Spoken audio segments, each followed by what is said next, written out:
You're listening to the Bare Metal Cyber Prepcast, created to help you succeed in your Security Plus certification journey. Learn more at baremetalcyber.com, where additional prepcasts, books, and training materials await. Let's get started. Multifactor authentication, usually shortened to MFA, is a method of verifying identity by requiring more than one kind of proof. The idea is that no single factor should be trusted on its own, because each can be stolen or faked. The three main categories of factors are knowledge, possession, and inherence. A knowledge factor is something you know, such as a password, a personal identification number, or the answer to a security question. A possession factor is something you have, like a phone, a smart card, or a hardware token. Finally, an inherence factor is something you are, often a biometric trait, such as a fingerprint, face scan, or voice recognition. True MFA requires at least two factors from different categories, meaning a password and a phone code qualifies, but two passwords do not. This layered approach strengthens security by forcing attackers to compromise two different kinds of defenses rather than just one. For beginners, think of it as needing both a house key and a fingerprint scan to enter your home instead of only a key. The security benefits of MFA are clear and significant. Most breaches today involve stolen or guessed passwords, whether through phishing, credential stuffing, or brute force attacks. Even the strongest password is vulnerable if it is reused across sites or captured by malware. MFA drastically reduces the impact of such compromises because a stolen password alone is not enough to break in. For example, if an attacker obtains a password through a phishing email, they would still need the second factor, perhaps a one-time code generated on the user's phone or a hardware key. This additional step often blocks the intrusion entirely. It also discourages attackers who typically look for easier, less protected targets. From a security perspective, MFA is one of the highest return on investment measures an organization can adopt. It is not perfect, no control is, but it shifts the economics of attacks, forcing adversaries to spend far more time and resources for a smaller chance of success. There are many different MFA methods, each with strengths and weaknesses. Time-based one-time passwords, or TOTP, generate short-lived codes that change every 30 seconds on an authenticator app. These are widely used but require users to type the code manually. Push notifications improve convenience by sending an approval request to the user's phone, but they introduce risks such as push fatigue, where attackers spam requests hoping the user eventually clicks approve. Hardware tokens, such as USB security keys, are highly secure because they are difficult to clone and resistant to remote theft. Standards like FIDO2 and WebAuthn provide phishing-resistant authentication by binding credentials to hardware devices and ensuring they cannot be reused elsewhere. Short message service, or SMS, codes remain common but are the weakest method, as they can be intercepted through SIM swapping or network vulnerabilities. Organizations must weigh usability, cost, and risk when selecting methods, recognizing that not all MFA factors are created equal. Security professionals increasingly recommend moving away from SMS and toward hardware-backed solutions. Step-up authentication is another advanced feature that organizations use to adapt MFA to risk. Instead of requiring the same factor every time, step-up means requesting stronger authentication only in sensitive situations. For example, a user may log in with a password and a phone code for normal email, but when they try to access payroll data or financial records, the system prompts for an additional factor, such as a hardware key or biometric scan. Risk-adaptive MFA goes further by analyzing signals in real time, such as unusual login locations, new devices, or high transaction values, and then adjusting requirements dynamically. This ensures that security remains proportional to risk. Low-risk actions are not slowed down unnecessarily, while high-risk actions face greater scrutiny. For learners, think of it like shopping with a credit card. Small purchases may go through with no problem, but a sudden large overseas purchase might trigger the bank to request extra verification. Step-up MFA provides the same balance of usability and caution. While MFA strengthens security, it also introduces new challenges in user experience. Enrollment is one such challenge. If the setup process is too confusing, users may avoid it or make mistakes, leaving gaps in protection. For example, requiring employees to install an authenticator app without clear instructions can lead to frustration and increased calls to the help desk. On the other hand, making enrollment too lenient, such as allowing users to choose only SMS codes, weakens security. Organizations must strike a careful balance between security and usability. Friction is inevitable, but it can be minimized with thoughtful design, clear guidance, and support. Accessibility is also a factor. Some users may not have smartphones or may have disabilities that make certain methods difficult. Providing options without compromising security ensures inclusivity. In the end, the most secure MFA system is the one that users can and will actually use. A solution that is too burdensome risks being ignored or bypassed, defeating the purpose. Recovery flows are another critical consideration. What happens when a user loses access to their MFA factor, such as a lost phone, broken hardware token, or forgotten app? If recovery is too easy, attackers can abuse it to bypass MFA entirely. If it is too difficult, legitimate users may be locked out, creating frustration and lost productivity. Secure recovery best practices include using backup codes stored securely, requiring identity verification through trusted channels, and mandating re-enrollment with new factors. Recovery should be possible but never trivial.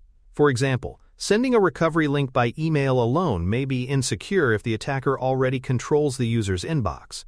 Instead, recovery might involve contacting a help desk, presenting additional proof of identity, or using a pre-registered backup factor.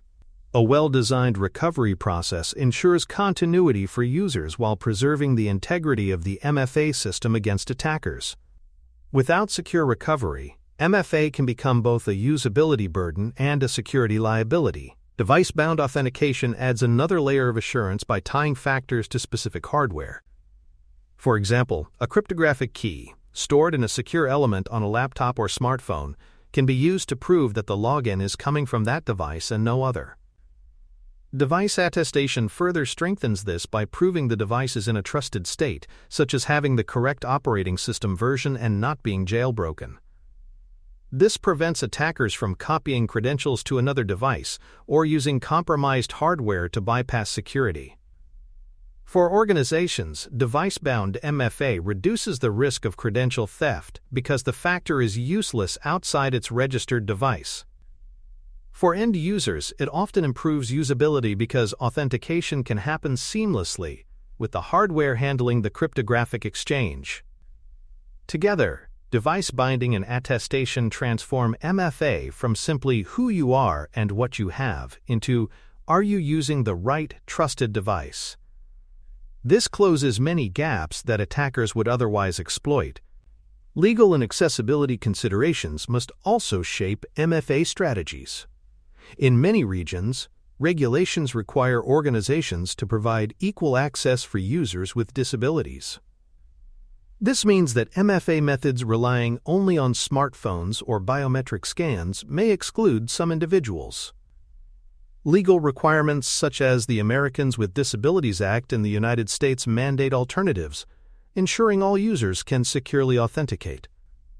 Privacy laws also matter, especially when using biometrics, which are considered sensitive personal data.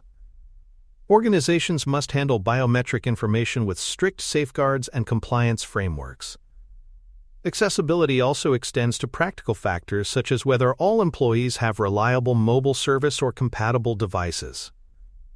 A one-size-fits-all approach can unintentionally exclude users, creating friction and even non-compliance. The best MFA strategies provide secure options that meet diverse needs without sacrificing strength. By considering legal and accessibility requirements from the start, organizations avoid costly redesigns and ensure fairness and inclusivity in their authentication systems. A practical first step for many organizations is requiring MFA for all administrative accounts. Administrators hold the keys to critical systems, making them high-value targets for attackers. Enabling MFA across these accounts significantly reduces the risk of catastrophic compromise. Where possible, FIDO2 hardware-backed authentication should be used to achieve phishing resistance. For accounts where hardware keys are not feasible, strong alternatives such as authenticator apps or push notifications should be deployed. Beyond administrators, risk-based step-up MFA can be applied to sensitive actions like remote logins or financial transactions. This ensures security is prioritized where stakes are highest. Organizations implementing these measures build a foundation for broader adoption, starting with the accounts that matter most. Just as a homeowner locks the front door before worrying about the garden shed, securing administrator accounts first addresses the most immediate and damaging risks. Over time, these controls can be expanded until MFA becomes standard for all users across the enterprise. One of the most significant developments in authentication is the move toward passwordless flows, especially using FIDO2 standards. Passwordless does not mean no security. Instead, it means eliminating passwords as a factor because they are inherently weak. In passwordless flows, users authenticate with a hardware-backed key or a secure element built into their device. The cryptographic process replaces typing a secret with proving possession of a private key that never leaves the device. This reduces phishing, credential reuse, and brute force attacks. Operationally, passwordless systems simplify life for users by removing the burden of remembering complex passwords and reduce costs for organizations by lowering password reset requests to the help desk. However, rolling out passwordless flows requires careful planning. Devices must support the standard, backup factors must be defined, and users need clear onboarding instructions. Done correctly, passwordless MFA is both stronger and more convenient, aligning security with usability instead of trading one for the other. Managing recovery mechanisms is crucial in any MFA system. Recovery codes, often provided during enrollment, act as backup credentials if a user loses their primary factor. These codes must be handled with the same care as passwords. They should be stored securely, never shared, and ideally protected in password managers or secure physical storage. Hardware tokens introduce additional lifecycle management needs. Tokens may be lost, broken, or stolen, requiring rotation policies to ensure compromised devices do not leave accounts vulnerable. Best practice involves issuing replacement tokens promptly, revoking the old token's authority, and logging the event for audit purposes. Organizations must also set clear expiration timelines for rescue codes, preventing them from being used indefinitely. By treating recovery mechanisms as part of the authentication ecosystem rather than afterthoughts, organizations avoid undermining MFA.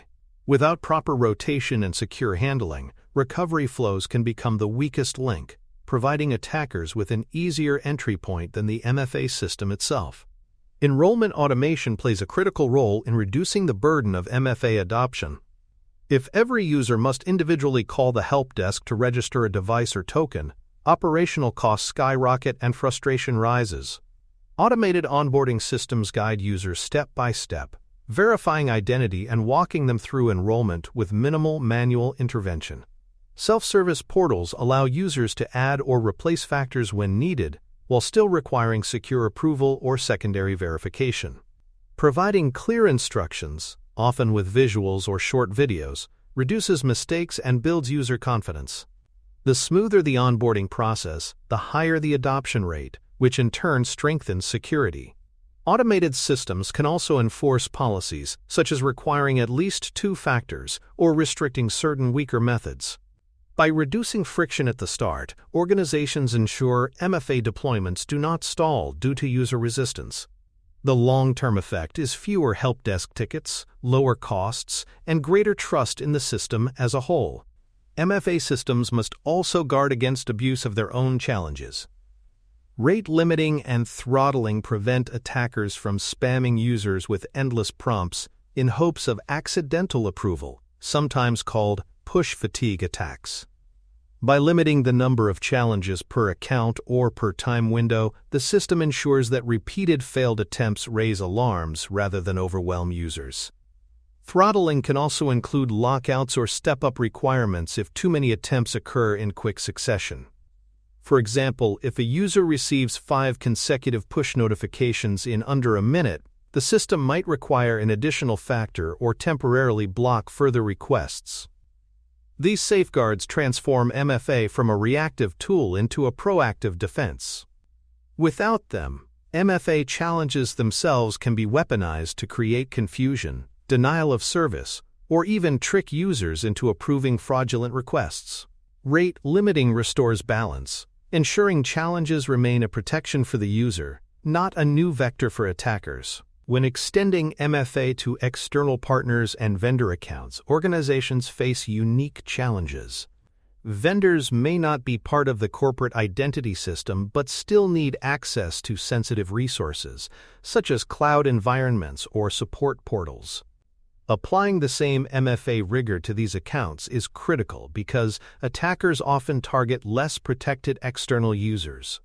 Organizations can enforce MFA through federated identity, where the vendor uses their own identity provider but must meet strict requirements, or by issuing dedicated accounts with enforced MFA policies.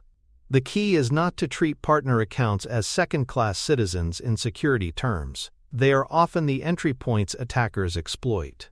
Providing multiple MFA options helps accommodate diverse partner environments, but minimum standards should never be lowered. By holding vendors to the same standards as internal staff, organizations close a common gap in their defenses and create consistency across their extended ecosystem. Telemetry is vital for detecting MFA bypass attempts and unusual factor use patterns. Telemetry refers to the data generated by MFA events, such as how many challenges were successful, how many failed, and under what circumstances. By analyzing this data, security teams can spot anomalies. For instance, a user who suddenly switches from hardware token usage to only SMS codes may be under attack, or an account showing successful challenges from 2 different countries within minutes may indicate compromise. Detecting these patterns requires not just raw data but automated analytics to flag high-risk events. Telemetry transforms MFA into more than just an entry checkpoint. It becomes part of the ongoing security intelligence picture. Without it, organizations may remain blind to subtle but important signs of abuse. With it, they gain the ability to act quickly, stopping MFA bypass attempts before they escalate into breaches. Conditional access policies extend MFA's power by making it adaptive. Rather than treating all access the same, conditional access looks at the context and adjusts requirements accordingly. For example, if a user logs in from a trusted office network, they may pass with minimal friction. But if the same user logs in from an unknown device overseas, the system may require multiple factors, such as a hardware key and biometric scan. This approach balances usability and security by applying stronger requirements only when needed. Sensitive applications can also be placed behind stricter MFA gates, while less critical apps remain accessible with lighter controls. This avoids frustrating users with unnecessary challenges, while ensuring the riskiest activities are heavily protected. Conditional access turns MFA from a blunt tool into a precise instrument, making authentication smarter, not just stricter. Reauthentication windows add another layer of control by determining how often users must reprove their identity. Even after a successful login, continuous trust cannot be assumed forever. For example, a banking app may allow a user to stay logged in for casual browsing, but require reauthentication before initiating a transfer. Similarly, high-value systems may enforce reproofing every 12 hours, or when a sensitive action is attempted. The balance lies in setting windows that minimize inconvenience while preventing long-lived sessions from becoming targets for attackers. If reauthentication is too frequent, users may feel harassed and look for shortcuts. If it is too rare, attackers may exploit unattended sessions. Careful tuning of these windows ensures ongoing trust without undermining usability. Reauthentication reminds users, and the system, that access is a privilege continuously re-earned, not a permanent entitlement. Operational testing ensures MFA rollouts succeed without disrupting business. Pilot groups are an effective method. Select a small, diverse set of users to test new MFA methods before a full launch. Their feedback uncovers usability issues, device compatibility problems, and gaps in training materials. Staged rollouts then expand deployment gradually, with rollback procedures ready in case of widespread issues. For example, if a new authenticator app fails on older phones, the organization can pause deployment, adjust, and retry without locking out thousands of users. Testing is not just about functionality. It also measures the impact on workflows and help desk load. A smooth pilot builds confidence and buy-in across the organization. Skipping testing, by contrast, often leads to chaos, resentment, and resistance to security measures. Pilots and staged rollouts are the safety nets that ensure security improvements succeed in the real world. User education is another critical success factor. Even the strongest MFA system can fail if users do not understand how to use it safely. Training should cover not only how to enroll and authenticate, but also how to recognize and respond to suspicious events. For example, users should be taught never to approve push notifications they did not initiate and to report unusual MFA prompts immediately. Education reduces help desk calls, prevents common mistakes, and builds a culture of shared responsibility.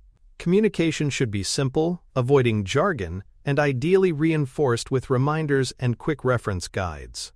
MFA should be framed not as an obstacle, but as a shield protecting both the individual and the organization. When users understand the why behind MFA, they are more likely to comply willingly and less likely to look for shortcuts.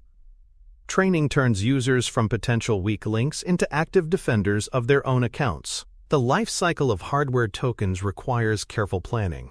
Procurement ensures enough devices are available for all users who need them. Assignment must be documented, linking each token to a specific individual to avoid confusion. Loss handling procedures must be defined so that a misplaced token is immediately deactivated and replaced.